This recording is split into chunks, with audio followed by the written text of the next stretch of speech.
Yale Law just lost the #1 spot for the first time in 36 years. Berkeley and Georgetown are out of the top 14, and there is no school ranked 14th. The T14 is dead, and I'm going to show you exactly what killed it. Now, Stanford is #1, Chicago and Yale are tied at 2, Penn and UVA are tied at 4, Harvard at 6, Duke and NYU at 7, Columbia, Northwestern, and Michigan in a three-way tie at 9, Vanderbilt at 12, Cornell, UCLA, and WashU tied at 13. We've got 15 law schools in the top 13, no school ranked 14. Berkeley and Georgetown are out at 16 and 18, respectively. Last year, there were 17 schools in the T14 because of a four-way tie at 14. This year, 15 schools in the top 13 with no 14 at all. The year before that, Georgetown was out. Before that, they were in. Cornell was out last year, back in now.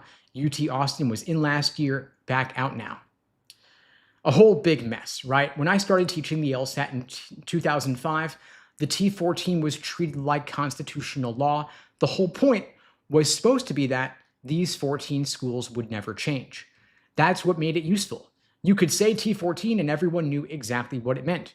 14 schools with elite national placement locked in for decades. Now that stability is gone. If the T14 changes every single year, it's not the T14 anymore, right? It's just a list. So it's time we stopped pretending otherwise. Now, three things killed the T14: a broken formula, a mass boycott, and schools gaming the system. Let's start with the formula. US News normalizes 198 law schools onto a 0 to 100 scale and rounds to whole numbers. When they added Puerto Rican law schools a few years ago, schools that tend to score very low on the metrics, it compressed the entire top. Nearly 200 schools squeezed into about 70 scoring slots, so ties become inevitable. Nebraska, Wayne State, and Richmond all moved up exactly 9 spots this year. All were tied at 71 before. Now they're all tied at 62. 3 unrelated schools in 3 different markets achieving identical gains.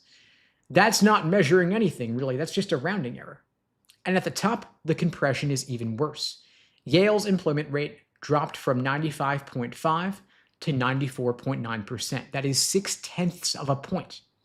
And that alone was sufficient to end a 36-year streak at #1. Berkeley's dean said it plainly. The change reflects shifts in the formula, not any meaningful change at the school. The formula also treats all full-time legal jobs equally. A public defender making $55,000 counts the same as a first-year associate making $350,000. If they were to separate big law and federal clerkships from other employment, which they should, half the absurdities in this list would disappear overnight, but they don't. That's why USC, which has 57% big law placement, sits at 26, while schools with far lower big law rates rank above them. Then there's the boycott. A few years ago, Yale, Harvard, Stanford, Berkeley, Georgetown, and other top schools flat out refused to participate. They said the methodology was hurting diversity and affordability. So in response, US News overhauled the formula because they want the schools to participate, but the new formula is actually worse, not better. And this year, only 4 of the top 18 law schools even certified their data: Chicago, Vanderbilt, WashU, and UT Austin. The rest, Stanford, Yale, Harvard, Penn, Virginia, Duke, NYU, Columbia, Berkeley, Georgetown, Cornell, and UCLA, they all opted out. Now, if you don't certify, your faculty cannot participate in the peer assessment survey, which is 12.5% of the total ranking. And so a major chunk of the formula is being shaped without input from most of the best schools in the country. The 4 schools that certified all rose in their rankings or held their spot. Every single school that boycotted either dropped in the rankings or stayed flat. And so you could decide whether that's a coincidence or not. Then finally, you've got the schools gaming their metrics. Vanderbilt keeps their class size tiny, about 500 students total across all 3 years. When applications surged, they actually shrank their class to protect per student employment percentages. That's smart for students, but also a direct rankings play. Georgetown does the opposite. They've got a huge class and they take in a ton of transfers from lower ranked schools. And so for them, their top of class outcomes are outstanding, but the large denominator drags down their percentages. Same quality of education, same alumni network. Georgetown's at 18, Vanderbilt's at 12. No real difference in quality necessarily, it's more just the arithmetic. Now, US News claims the LSAT and GPA are only 9% of their formula, but that number is actually misleading. Because if you look at bar passage rates, for example, which is 25% of the rankings, that follows LSAT and GPA directly. In other words, LSAT and GPA are predictors of bar passage rates. They are strongly correlated with bar passage rates, and so they're not independent metrics. Employment, which is 33% of the rankings, follows 1L grades. Basically, you got good 1L grades, you have better employment outcomes. But LSAT, again, predicts 1L grades, so again, tied to LSAT. And big law firms, strangely, literally ask for your LSAT score during on-campus interviews. You could argue whether they should or not, but bottom line is they do, and so LSAT also predicts employment. Then peer assessments, which are 12.5% of the ranking, they're driven by a school's median LSAT score. Because deans filling out surveys judge schools by their numbers, so it's kind of circular. So if you add all that up, bar passage, employment, peer assessments, all of that together, 92% of a school's ranking is directly or indirectly driven by LSAT and GPA. Now, here's what that means in practice. When a school raises its LSAT median by 2 points, it doesn't just get a small bump from the 5% LSAT weight. As a result of a higher LSAT median, they have better bar passage rates, better employment numbers, better peer assessment score as well. And then the school jumps up 6 spots. So that's not 6 different things improving. That's one number, the LSAT score, rippling through the entire formula. And the remaining sliver, not dictated by LSAT and GPA, that's talking about library resources.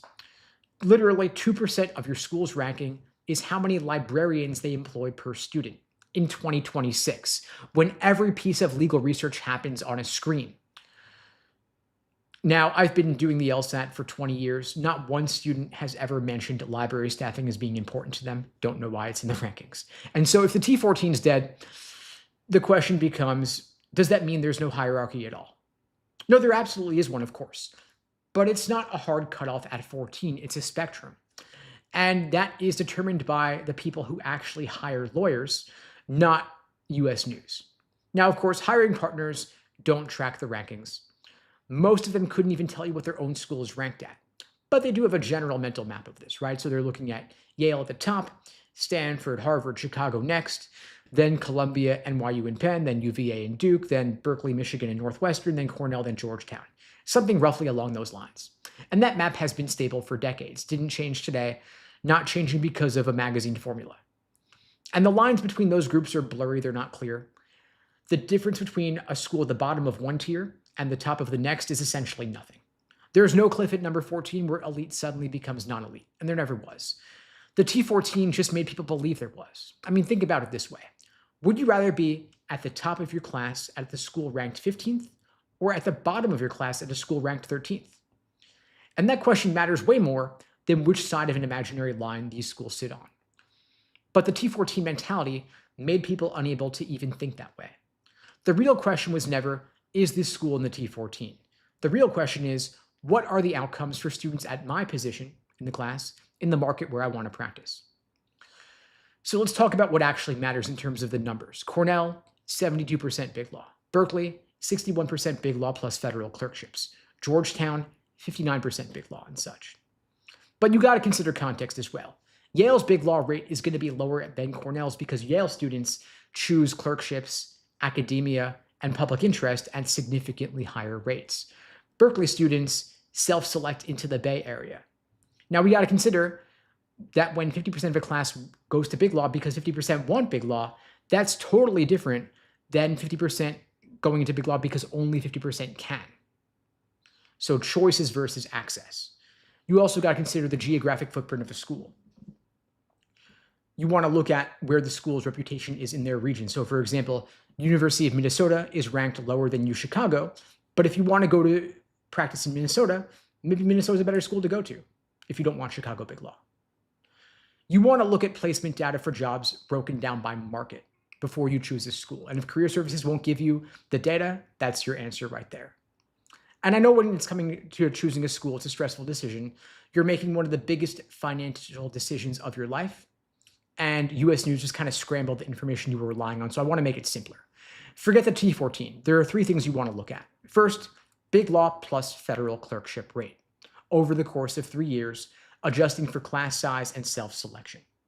Second, you want to look at debt at graduation, not the sticker price. You want to look at your actual number that you're paying, tuition plus living expenses minus scholarships times 3 years. A full ride at a school ranked 20th beats $250,000 in debt at a school ranked 8th for the vast majority of people. Debt will control the first decade of your career. You also want to look at geographic placement. Where do graduates actually end up? If 80% stay in one region and it's not where you want to go, that overrides any ranking. You also want to look at bar passage rate, especially outside the top 20. 97% bar passage versus 85% is a significant difference in outcomes.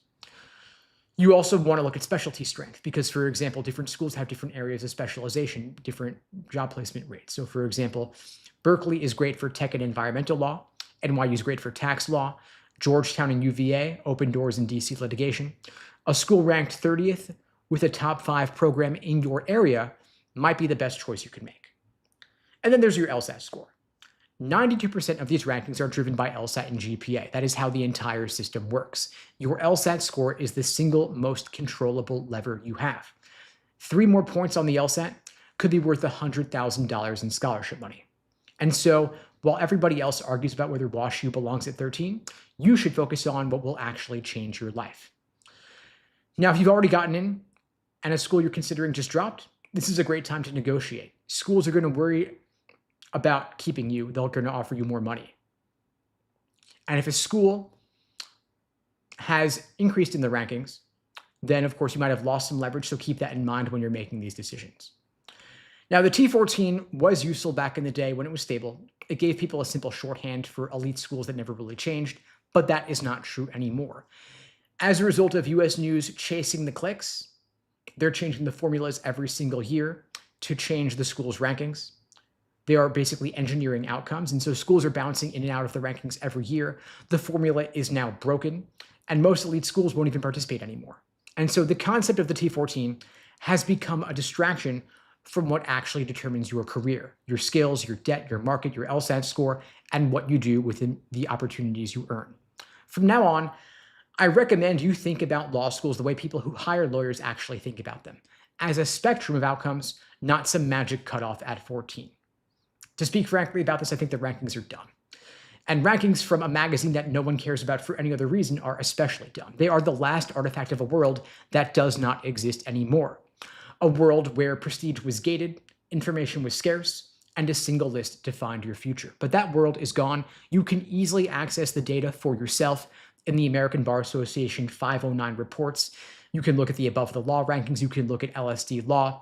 Great sites to get more useful information without all the spin. And so what matters for you going forward is get the highest possible LSAT score, get into better law schools, get more scholarship money.